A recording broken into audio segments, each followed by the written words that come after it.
Hello everyone, आज हम previous year के पेपर्स के कुछ क्वेश्चंस लेंगे एस्टेट के लिए लेवल 3।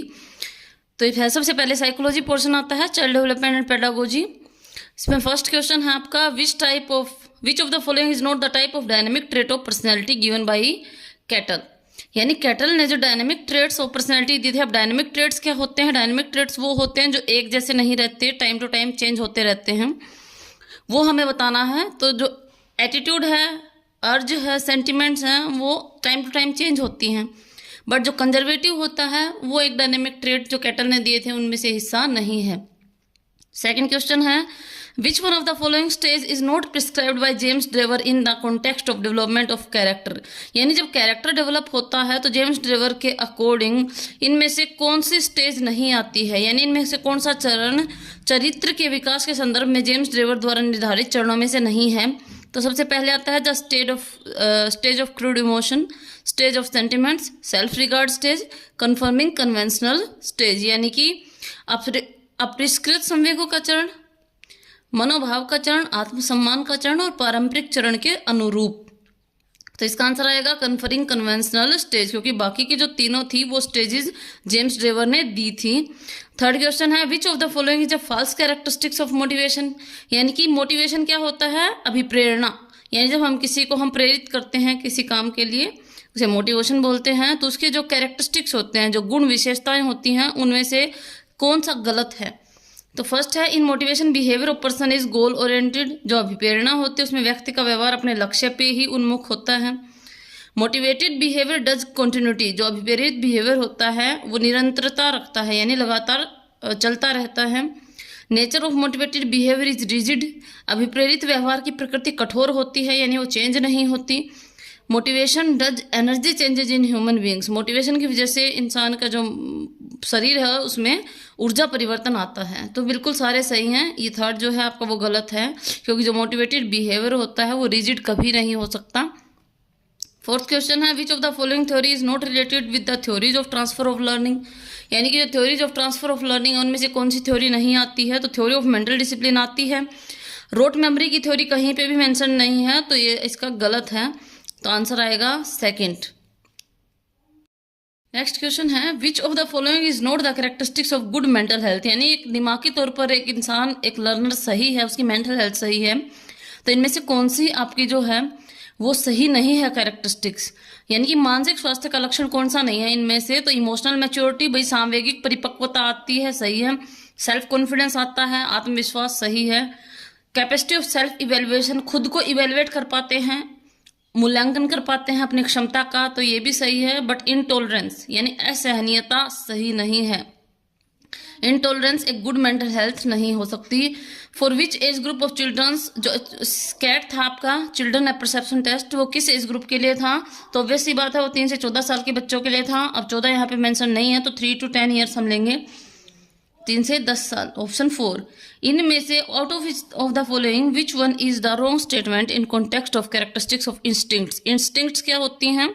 जो मूल प्रवृत्तियां होती हैं जो इंसान के अंदर से आती हैं, जैसे कि भूख लगना, प्यास लगना, कुछ जानने की इच्छा रखना, ठीक है, ये इंस्टिंक्ट्स होती हैं। डेथ, जैसे थानोज होता है डेथ इंस्टिंक्ट, जीने की इच्छा जो होती है, तो ये इंस्टिंक्ट्स होती हैं। इनमें से आपको इंस्टिंक्ट के बारे में गलत स्टेटमेंट बतानी है। तो फर्स्ट है, इंस्टिंक्ट इज इनेट। इंस्टिंक्ट अंदर से आती हैं, बिल्कुल सही है। Instinct is powerful. इंस्टिंक्ट बहुत शक्तिशाली होती हैं, वो इंसान से कुछ भी करवा सकती हैं। Instinct is ephemeral. Instinct is psychophysical disposition. तो इंस्टिंक्ट जो होती है वो साइकोफिजिकल डिस्पोजिशन होती है, मनोशारीरिक स्वभाव होता है, बिल्कुल सही है। तो गलत आपका रहेगा कि जो इंस्टिंक्ट्स होती हैं वो एफेमरल होती हैं। एफेमरल मतलब जो अल्पकालिक होती हैं, जो कुछ टाइम के बाद खत्म हो जाती हैं या भूली जा सकती हैं, वो नहीं होती हैं। विच of the following is not the other name of Thorndike theory of connectionism. जो थॉर्नडाइक थे उन्होंने कैट के ऊपर जो ट्रायल एंड एरर थ्योरी दी थी आपकी, उसके जो अलग अलग नेम थे, स्टिमुलस रिस्पॉन्स थ्योरी भी था, वॉन्ड थ्योरी भी था, या थॉर्नडाइक्स कनेक्शनिज्म भी बोल सकते हैं हम, ट्रायल एंड एरर थ्योरी तो था ही। तो जो थ्योरी ऑफ कंडीशनड रिस्पॉन्स है वो इसका नाम नहीं था। Who developed the first intelligence test. जो सबसे पहला इंटेलिजेंस टेस्ट था वो आपका किसने दिया था, आपको बताना है। तो लेवेटर, सैंगविन, फ्रांसिस गोल्टन या अल्फ्रेड बीनट एंड साइमन। तो अल्फ्रेड बीनट एंड साइमन जो थे उन्होंने सबसे पहले अल्फ्रेड बीनट स्केल दी थी और वही सबसे पहला इंटेलिजेंस टेस्ट था। Which of the following concept is not introduced by Jean पियाजे in his cognitive development theory. जो जीन पियाजे की कॉग्निटिव डेवलपमेंट की थ्योरी थी उसमें 4 स्टेजेस थी। उन 4 स्टेजेस के अंदर जो sensory motor, pre operational, concrete operational, formal operational stages थी, तो उनके अंदर कौन सा कॉन्सेप्ट नहीं आया है? स्कीम, स्कीमा, असिमुलेशन, अकोमोडेशन, इक्विब्रेशन, डिसइक्विब्रेशन, ये सब तो उसके पार्ट थे, बट सिंबॉलिक फेज नहीं था उसके अंदर। क्वेश्चन है कि विच of the following is not the इनेट motive. इनेट motive मतलब जो अंदर से आने वाला अभिप्रेरक होता है, जन्मजात अभिप्रेरक नहीं है, इनमें से कौन सा? तो फर्स्ट है सेफ्टी, हंगर, थर्स्ट और रेस्ट। तो जो आपका हंगर है, रेस्ट है, थर्स्ट है, ये इंसान के शरीर की जरूरत होती है, बट जो सेफ्टी होती है आपका वो इनेट मोटिव नहीं होता, वो आपको एक्वायर्ड मोटिव होता है। जब आप इस दुनिया में आते हैं, सोशलाइजेशन होता है, तब हमें सेफ्टी की जरूरत महसूस होती है। उसके बाद who was the founder of socio cultural theory of cognitive development. जो socio cultural theory of cognitive development थी वो लेव वाइगोत्स्की ने दी थी।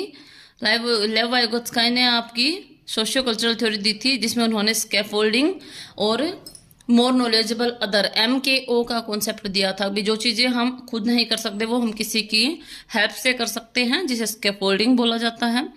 उसके बाद विच of the following is not correct way of releasing pent up emotions energy. यानी जो हमारे अंदर की जो दबी हुई इच्छाएं होती हैं, दबी हुई एनर्जीज होती हैं, उनको निकालने के बहुत से तरीके होते हैं। उन तरीकों में इनमें से कौन सा वो वे नहीं है? तो सब्सटीट्यूट रिस्पॉन्स है, यानी कि हम किसी और का गुस्सा किसी और पे निकालते हैं। डिस्प्लेसमेंट, रिग्रेशन होता है, थंब सक करना, बैड गिला करना, जब हम अपनी पेनफुल मेमोरीज को हाइड करने की, छुपाने की, दबाने की कोशिश करते हैं। बट जो सेल्फ पिटी होता है, अभी खुद से घृणा करना, खुद पे दया करना, ये आपका नहीं है, आपकी पेंटअप इमोशनल एनर्जी रिलीज करने का तरीका नहीं है।